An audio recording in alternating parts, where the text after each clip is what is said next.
Упорно се проширува советничкиот состав на Зоран Заев. Со понудена примамлива плата од 50.000 денари, канцеларијата на премиерот објави оглас за вработување на определено време на еден посебен советник за труд и социјална политика.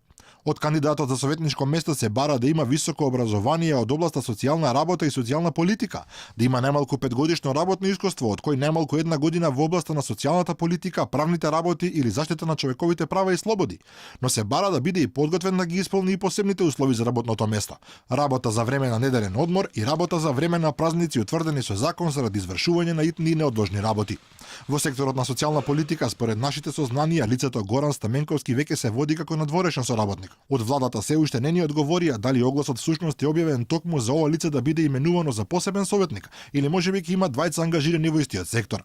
Со ова вработување бројот на советници и експерти соработници во кабинетот на Заев би изнесувал над 50 и практично речиси и нема сектор во кој премиерот нема советник.